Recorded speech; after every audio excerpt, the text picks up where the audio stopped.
first one up here from Jula. Should be standing in the wings, ready to do his thing, as they say. Joachim Frykberg!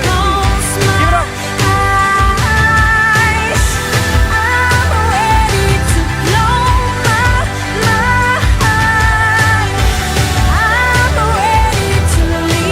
Welcome. Thank you, thank you. Thank you very much. Very nice to be here. Are you enjoying yourself so far? Tobias is a very nice guy, funny too. I hope I'm just as funny, maybe a little bit more serious. For those of you who haven't met me or listened to me before, my name is Joachim Frykberg and I'm the CEO of Jula. And I was asked to come here to talk about our perspective and how do we perceive e-commerce. And the bad thing about that is I only have 20 minutes to talk about my favorite subject, which is Jula. But I have this nice screen here that tells me that it's 19 minutes and 23 seconds left. So I'll try to keep the pace so the panel can ask me questions. That you see on the screen here is a picture which I love. And it's a picture from Skärv. How many been to Skärv? 1, 2. Perfect. This is actually quite important to us because this is where we come from. Because we're from Skaraborg, which is in the heart of Västergötland. And we always say that Skara, which is our hometown, is in the middle of the world. And no one can argue the better. Jula, just one slide about the company for those of you who don't know about us. We sell everything for do-it-yourselfers and professionals. And we do it in 96 stores, and we do it in 3 countries, which is Sweden, Norway, and Poland. And we do it with 3,000 employees, and last year we had sales of 6 billion Swedish. And this year, hopefully, it will be around 6.5 billion. We have a central warehouse in Skara that's 150,000 square meters, which means that you can fit 3 of these Malmö arenas in our central warehouse, which is kind of cool, and we like it. We say that we have 3 kinds of customers. We have do-it-yourselfers, we have professionals, and we have a lot of do-it-yourselfers that think they are professionals. So that's our 3 main categories of customers. One of the things that I really love about our company, and one of the key factors for us, is that we are a family-owned business. So the guy in the middle, Carl-Johan Blank, he owns 100% of the company. And he's got 2 sons, Fredrik and Christian, on each side. And the fact that we are a family business is something that means that for myself as a CEO, I don't have to worry about the next quarter.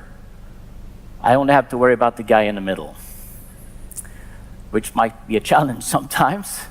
But the good thing is that Kalle always thinks long term. And Kalle would like the company to represent certain things.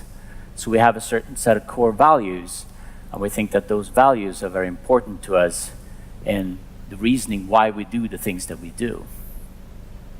So I'm going to spend about 15 minutes talking about how we reason when it comes to e-commerce and why we do the things that we do.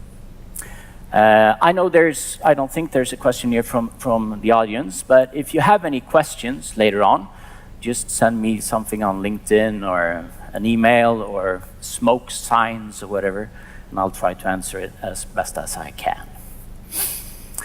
The Jula story is actually, it started back in 1979, and we started out as a mail order company. And the thing about that is that when you live in Skaraborg, you always take care of your money. And we started out by producing chainsaws and stuff. But if you're a farmer in Skaraborg, you take care of your money, and you would like to buy the things and then assemble it yourself. And then the founders, Lars-Göran and Carl-Johan, they thought that, well, hey, this is a great idea. So let's put it all together in a small catalog in black and white, send it out, and they can order the stuff, which was great. But Jula is founded on a farm. So if you go from Gothenburg to Skara, and then when you have like about 30 kilometers left, you turn right, and then when the paved road is over, you turn another right, and then there's a dirt road, and then there's a farm. So back in 1985, they decided that they wanted to come out closer to the central highway, which was E20. So we started out opening stores. And in the 90s, we opened stores, but they didn't really have a certain format. But in 2000, we opened a large store in Kungens Kurva in Stockholm. We immediately saw that, wow, this was a great success. So we started opening lots and lots and lots of stores. And for each store we opened, the share of mail order grew smaller, basically because we opened a store in that area. So back in 2010, we wanted to go into our third market. We opened in Norway in 2008, which was a great success. If you want to open in a country, and if you're not in Norway yet, I can recommend Norway. They have lots of money, lots of oil. They spend a lot of money. So Norway is a fantastic market. But there's only one Norway. So then we thought, what could be the most challenging market we could find in Europe? Poland. So if you're an IT guy, Poland is our stress test. So if you make it in Poland, you can make it anywhere. And we thought that we wanted to do a lot of things. We wanted to open new stores. We wanted to rebuild our stores. We wanted to launch loyalty programs and so forth. And at that point in time, our e-commerce amounted to as much as one of our stores. So we decided in 2010 to make a choice. And one of the things that we decided was that we would put e-commerce on hold. So I was called up to a number of these seminars in different places and asked, Joachim, are you out of your freaking mind? And I said, no. And the reasoning for this is that I think it's very important for every company to look at itself and make decisions based upon what you need and what you require instead of listening to everyone else. So what we have done during those 5 years, we've done a lot more, but a few things that we've done is that we've increased our annual sales by 3 billion Swedish. We've opened 50 stores. We've established ourselves in a new country. We launched a program, loyalty program for both B2C customers and B2B customers. And we also made sure that the logistic works. So we doubled the capacity in Skara to 150 square meters. And those were a few of the things that we wanted to do to make sure that we could give our customers the best experience that we could when it comes to e-commerce as well. This is 2 images of our customers. And these are the guys that we're trying to think about constantly. So the guy on your right, he's a core customer in Sweden. He's usually around 50 years old. The kids are on the way out. He has a house, a car, maybe a cabin somewhere. And he spends a lot of time and effort on his house and on the things that he would like to do and working with his hands and so forth. If we go to Sweden, that's more the image on the left. Well, sorry, if we go to Norway, that's more the image on the left. 10 years younger, more couples, more families, more urban than rural. And then if we go to Poland, it's another 10 years. So the core customer there is only 30 years old. But it's the same concept in all 3 countries. And also it's a different way of how we consume social media, communication, how we use different tools for shopping. I'm 47 years old. My daughter, she's 17. We have totally different behaviors. So we're also trying hard to look at what are our customers and how can we, to the best of our ability, reach our customers and communicate with our customers and give them the experience that our customers like. So our demographic is a guy of 50 years old, not a girl who's 17. That might be tricky sometimes when you talk to agencies and even when you talk within the company. It's very easy to think that your customer is something that it isn't, which also explains some of the things we've done and why. So I think this is very important to keep in mind, to make sure that you actually talk to your customer and your customer, not someone else's customer. Something that we also like to do is that we like to try things step by step. We think that it's important that you have the fundamentals in place. We're pretty good at buying stuff, especially in China or parts of Asia. Around 60% of everything we sell is our own products, and the rest is well-known brands. We like to get the offer in order to make sure that we have the best offer to our customers. One of the things that's very important to us is the logistics, to make sure that that's in order, to make sure that the product has actually reached the customer when it's ordered. And then, of course, the sales in the stores. So when we decided to relaunch e-commerce, we wanted to have the offer in order, which we have. We wanted the logistics to work. We wanted everyone in the organization to know what we're doing and why. And we also said that we will not launch the perfect website. And it will not have all the coolest gadgets, but it will work. And we will sell lots of stuff. And we will make lots of money, which is nice. So from the time that the business development department got the go-ahead, it took us 8 months to fix everything. From selecting partners, to setting up the website, to making the changes on e-commerce in the stores, training, everything. That took 8 months. So we launched it in May. And from May to October, the sales are now crushing what we did 5 years ago in just 5 months, which is great. What we also said that we wanted to have at the start a chance to use click and collect, or pick up in store. But instead of rolling it out in 96 stores, we tried. So we took 4 stores and selected 4 stores and made 4 different solutions. 2 solutions where you actually did it in the cash register, 1 solution in customer service, and 1 solution at the back end of the storage area. And the idea from the start was that, of course, you should have it in the cash area. That's the best place because everyone has that. So that's why we have it at the customer service desk, because that's the best solution for us. So now we're going to roll it out. So we decided in August that all of our 96 stores will have click and collect before Black Friday, which is also going to work. And Black Friday, by the way, will be very interesting. And if you have some money left over, please spend it at EULA, because we have great offers. Another thing that we also thought about was making sure that every step of the way is something that we control. So be extra careful when you select a partner or someone that will help you, to make sure that they understand what you want as a buyer, so that you can actually achieve what you would like to achieve. So we spend a little bit of extra time making sure that the partners that we selected actually understands us and our business, and not someone else's business. Something that's also very important is to keep it real. So don't try to have something just because it's e-commerce or websites or social media, whatever, to be something that your customer don't recognize. We try, I'm not saying that we succeed to 100%, but we try to be as real as possible.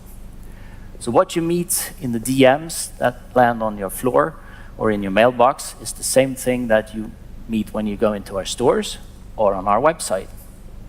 And I think this is one of the things that are the hardest to miss. And that's also one of the reasons that when we decided to relaunch e-commerce, we put it into the hands of our business development department, because they work across all different departments to make sure that it's one solution and not a separate one. So that's one of the key things that I think was one of the key things to our success. This, I must say it again, 150,000 square meters. You have to appreciate that. That's 30 football fields, 3 Malmö Arena. This, for us, is the difference between being good and being great. This is the difference for us between making money and not making money.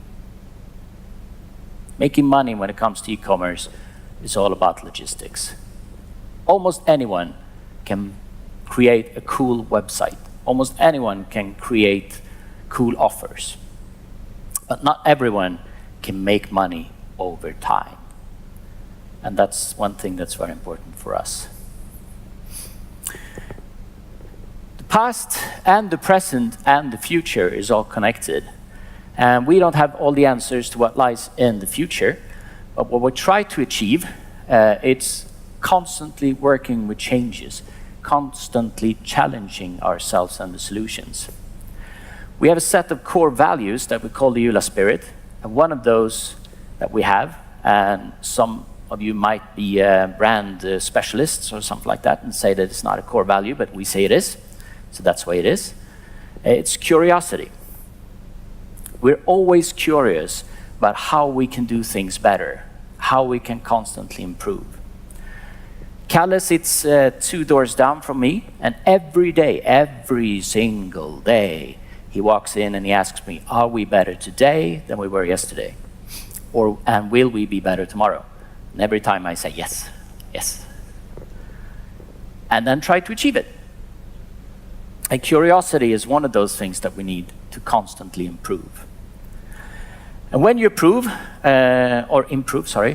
you will see today, and at a lot of these events, you'll have lots of great people and great companies that will show you very good and usable solutions to make you improve.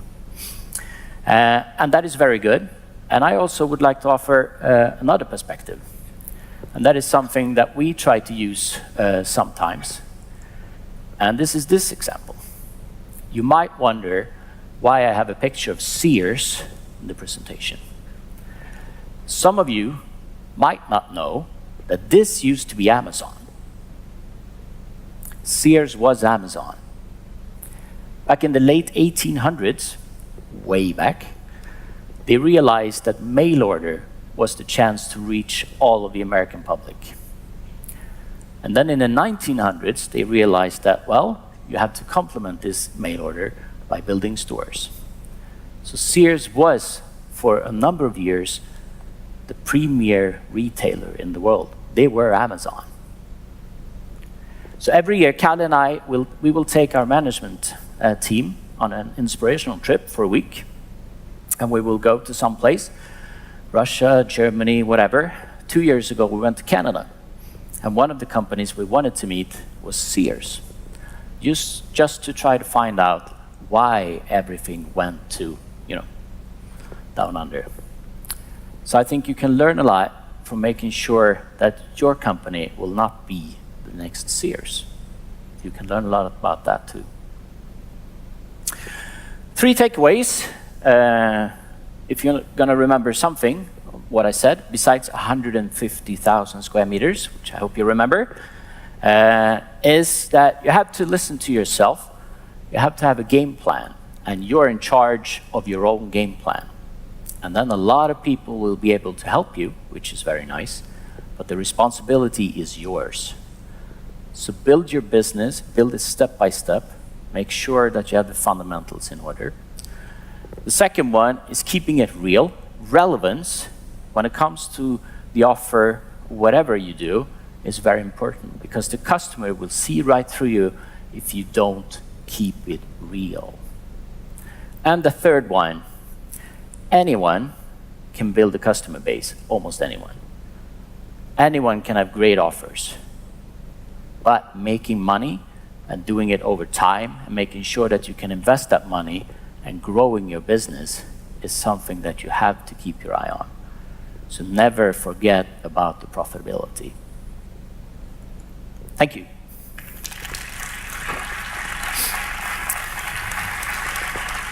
Questions? Exactly. That was my line. Are you the question guy, maybe? That's why I'm here. Any questions? I have a question.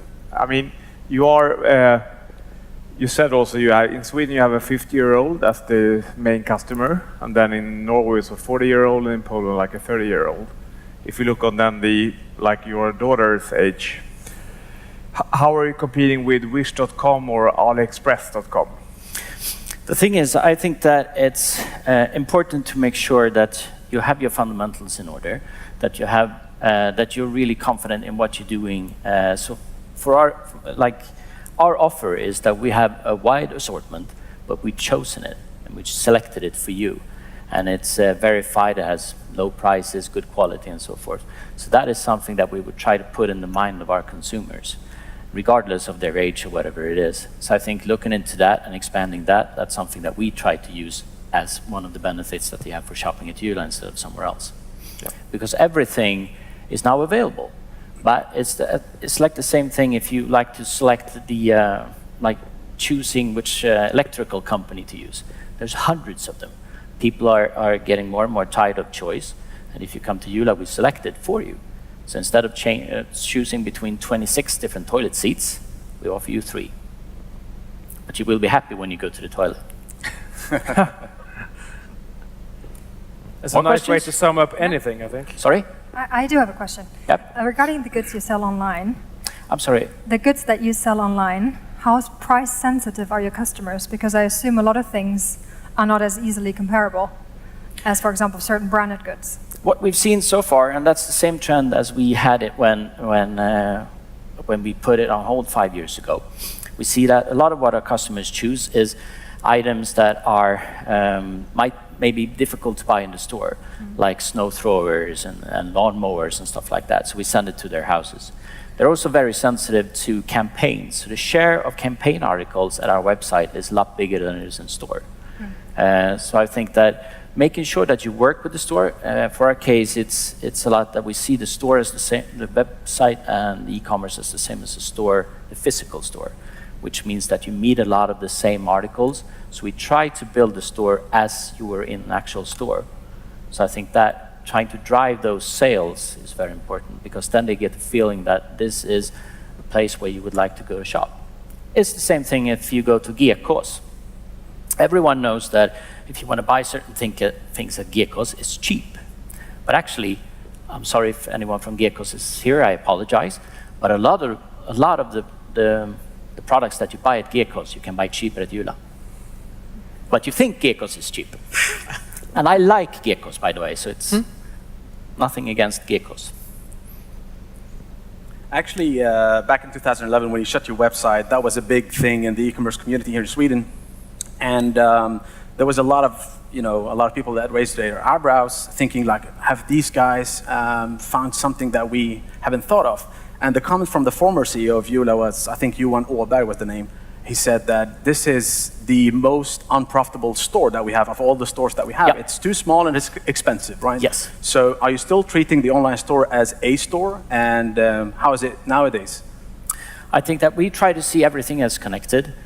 Because at the same time, if you choose to order it online, or if you choose to order it in our store, you can pick up a store, or you can actually go to the store and make a customer order. So you have to see everything connected.